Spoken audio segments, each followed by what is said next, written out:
نے سب سے پہلے اپنی ہجرت کے پروگرام اور پلان کی خبر اپنے یار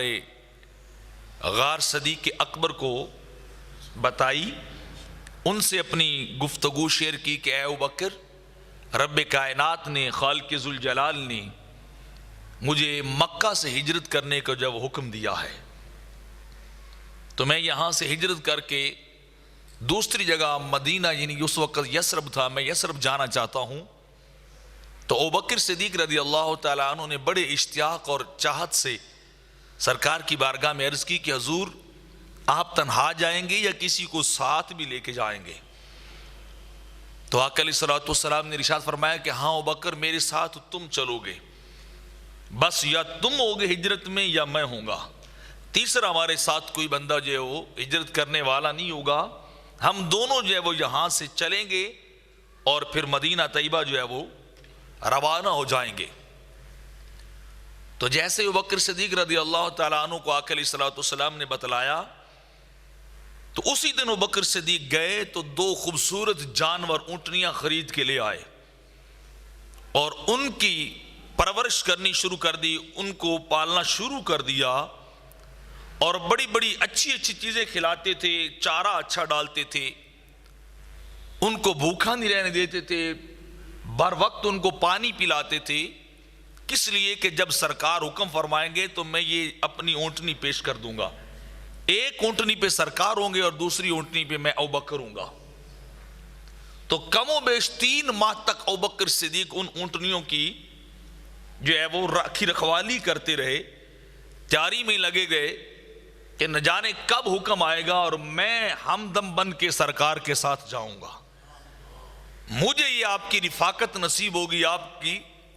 سفر کے اندر مصاحبت مجھے نصیب ہوگی کہ میں آمنہ کے لال کے ساتھ یہاں سے مکہ کو چھوڑ کر مدینہ کی طرف جاؤں گا۔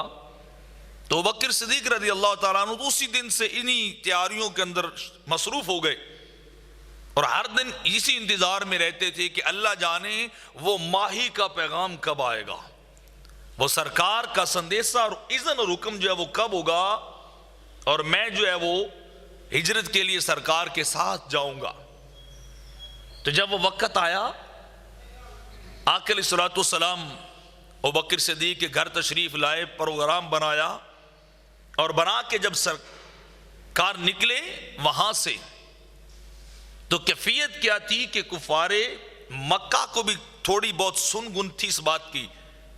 کہ شاید محمد جو ہیں وہ اس شہر کو چھوڑ نہ دیں،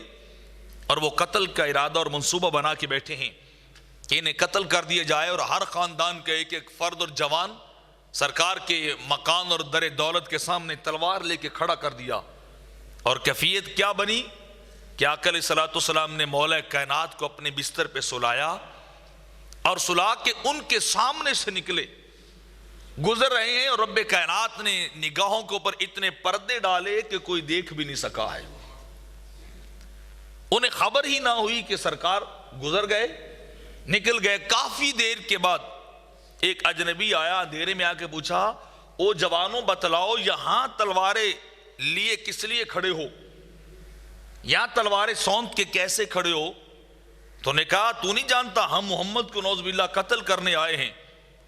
تو اس نے پوچھا بتاؤ پھر محمد کہاں ہیں؟ تو جواب دیا وہ تو اپنے مکان میں۔ انہوں نے کہا مکان میں نہیں، وہ تو تمہارے سامنے سے گزر گئے ہیں، وہ تو نکل کے بھی چلے گئے ہیں۔ کوئی ماننے کو تیار نہیں، ہم سوئے نہیں ہیں،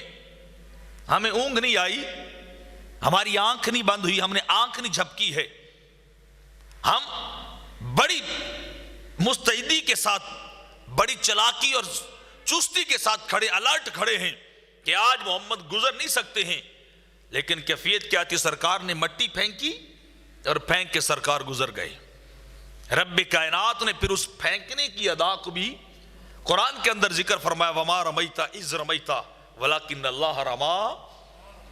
کہ میرے حبیب جو تو نے گرد پھینکی ہے نا، یہ تو نے نہیں پھینکی، رب کائنات نے پھینکی ہے، یہ خالق ذوالجلال نے پھینکی۔ اور وہ حیران تھے جب اپنے سروں کو جاڑا تو واقعی مٹی گر رہی ہے، دوڑ کے سرکار کے در دولت مکان میں گئے، دیکھا جب چادر اتاری تو وہاں مصطفیٰ نہیں سوئے ہیں، مصطفیٰ کا علی سویا ہے، مولا کائنات آرام کر رہے ہیں۔ شیر خدا وہاں آرام کر رہے ہیں، اور ادھر کیفیت کیا تھی کہ سرکار چلے، ابوبکر بھی ساتھ چلے، اور ساتھ ساتھ چلتے جا رہے ہیں،